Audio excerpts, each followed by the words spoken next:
Hello and welcome to this learning video about pedagogic strategies to engage hard-to-reach young people.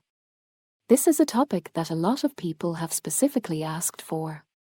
We hope that you will get inspired and learn some new and useful things.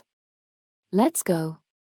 To first get an idea of how we want to engage hard-to-reach young people, we will first look at the difference between formal, informal, and non-formal education. Formal education is the hierarchically, curricular-based, in-classroom conducted education. Our school system is the best example of that. Informal education refers to the lifelong process of continuous learning that takes place through social interactions and day-to-day life. Non-formal education is education that is meant as such, but generally takes place outside of a classroom environment with a freer concept. As pedagogues, we only have an indirect influence on informal learning. We can set impulses and lead by example. But when it comes to formal and non-formal learning, we can adapt our strategies to fit our audience. When working with hard-to-reach youth, the value of formal classroom training should not be underestimated.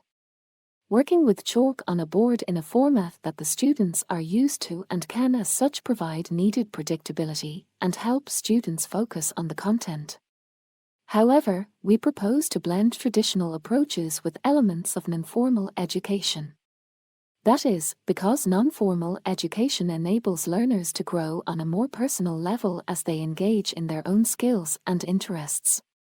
Non-formal learning helps individuals with decision-making. It builds self-confidence and promotes active citizenship.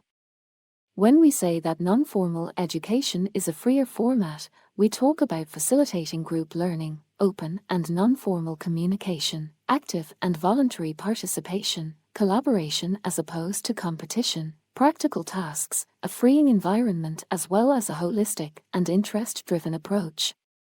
It is essential that youth have the opportunity and are encouraged to test themselves in order to collect many authentic experiences, which is crucially important at this age.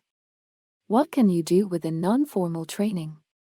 Here are some ideas. To simulate interest, you can take field trips or play games such as problem dramas or setting up a puppet show. To start discussions, try brainstorming sessions, picture stories, and role plays.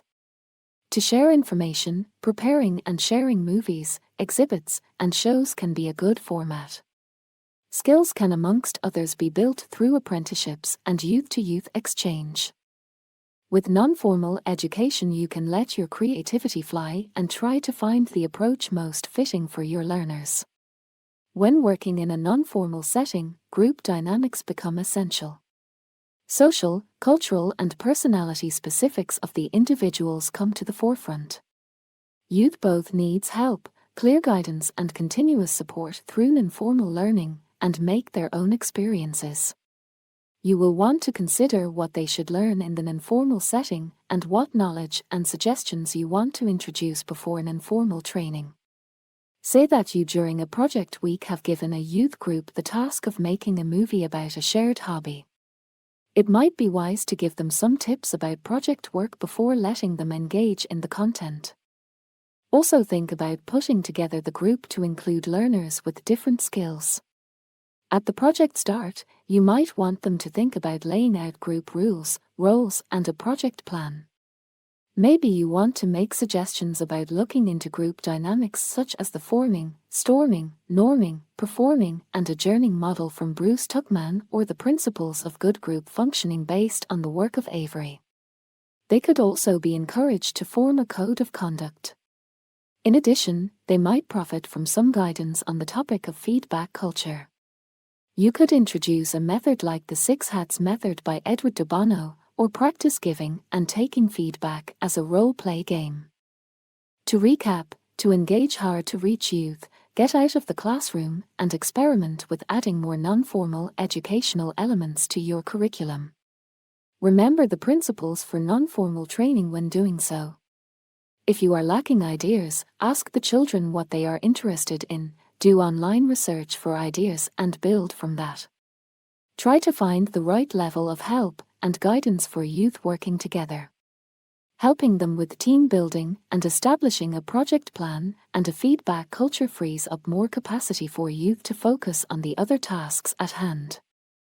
Congratulations on having finished this learning video about engaging hard-to-reach youth. You have received some tips on how to engage your audience. We hope you feel inspired to go out and put things to the test.